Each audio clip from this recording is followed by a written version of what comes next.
you guys, I am just going to Pets at Home. You can see little Watson is next to me. He's strapped in, don't worry, he's strapped into his harness, and we're off to get some replacement afternoon treats for Watson, because the one I gave him yesterday he choked on, so obviously I can never give it to him again. And I don't think there was anything wrong with the treat. Actually, it was, I think they're called dumbbells, and it was just a little, you can get them in bone shaped, wrapped in duck, and this was called a dumbbell and it was wrapped in duck as well. Okay, not sure how that's going to work. There's a van in the middle of the road, and I thought I would come and tell you about this choking incident because it was very, very frightening, and I would like to share with people how to cope with it, or how we coped with it, and what to do if that happens to you or to your dog. So like I said, I don't think this was the treat. The treat was the problem. I think it was just one of those freak accidents, because the treat itself was about that big, and the bit that he was choking on was a small bit, but what had happened is he's broken it off, and it had obviously, he'd swallowed it very quickly and he'd swallowed it sideways. So what happened was I gave him the treat, and at first I saw him just sort of doing this as if he was having trouble, and I thought it had got stuck in his teeth or something like that, you know. I thought, has that got stuck in his teeth and it's annoying him? But then all of a sudden he was just like thrashing around, and he wasn't making a sound. There's a few times that Watson's nearly choked before, where you know, they're like and they're walking along and trying to cough something up, and that's pretty frightening in itself. But he wasn't making a sound. He was actually just, he was throwing his head around like this, and he was sort of trying to paw at his face.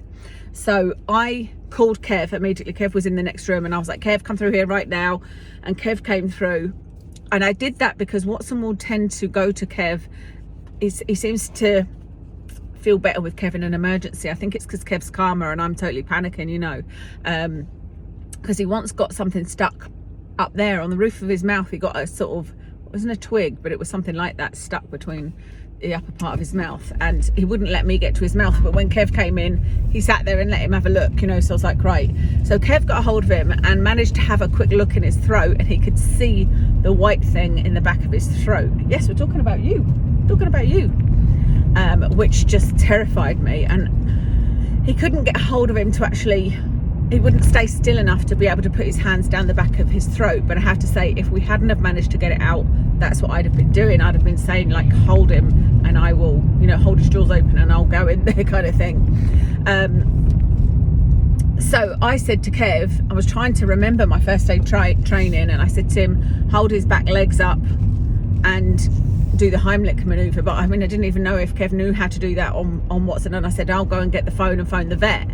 So I went through, got the phone, but then realised, of course, I got the home phone and the vet number was on my mobile phone, so I was trying to phone my mobile phone, and I came back through into, it was in our bedroom, at which point Kev had lifted his back legs up, and he said he just sort of pushed on his stomach so that it pushed some air, and it had actually loosened it, and he'd managed to swallow it. And Watson was sitting there looking at us like, what's the problem? You know, like as if nothing had happened, and I was completely freaking out. So thankfully I didn't actually need to phone the vet. And when I think about it, you know, you always think about things after an incident and think, well, what could I have done differently? And I think actually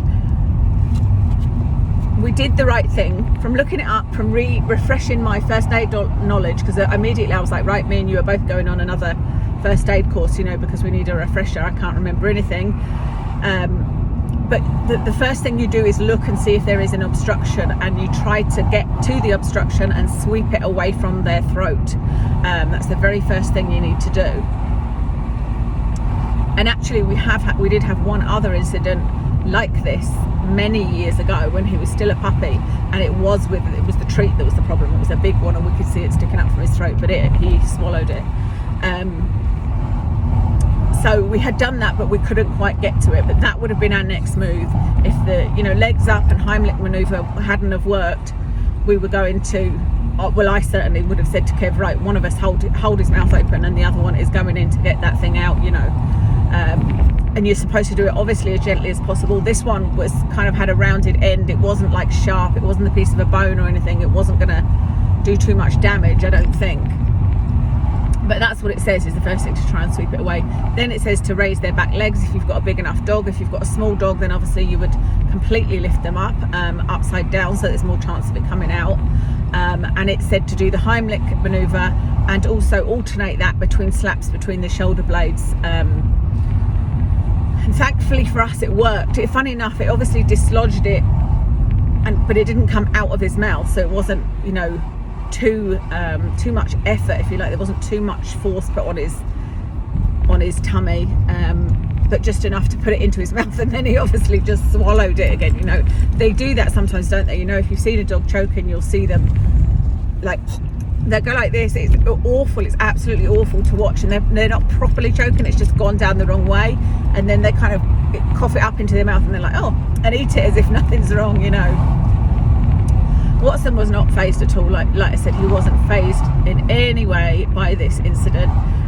I was shaking and crying, and I was just a mess, because I just was thinking, you know, this cannot be the way I lose him after all he's been through. You know, nearly dying from the hemorrhagic gastroenteritis, and then having cancer and beating that. I don't want a memory of, and I don't want him to go through that. Like, watching him choke to death is just like the worst case scenario, you know.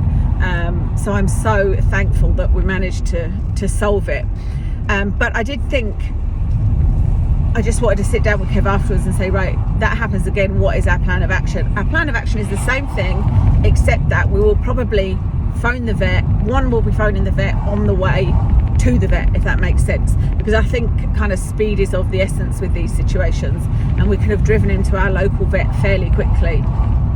Obviously that's only if you've got a vet near you, and it wouldn't have needed to be your own vet, just any vet, and I would just run in the doors and say help, you know. So he was fine afterwards. They do recommend, if you have removed an obstruction from a dog's throat, that you should take them to the vet, or if there is anything sharp that they have swallowed, you should also take them to the vet, because it can cause further damage. It can cause damage further down, and you know, they can still choke. This was what we were told the last time when we had phoned the vet, because he was sort of, it wasn't the same situation. He wasn't thrashing around and trying to claw at himself the way he was this time. It was more like your traditional type of choking, you know, where he was like that, but he had eventually swallowed it, and they had told us just to keep an eye on him and keep by him for the next couple of hours in case it got stuck again, you know, further down, and he could still continue to choke. But with this little one, I think that it wasn't, the more I think about it, the more I don't know that he was actually choking as in he couldn't get air in. I think that it was just stuck, wedged in his throat, and just either causing him pain or just panic, or because he wasn't struggling to breathe at all. When I think about it afterwards, you know, unless it was completely blocked and there was no air getting in, but I don't think it would have completely blocked it because of the shape of it,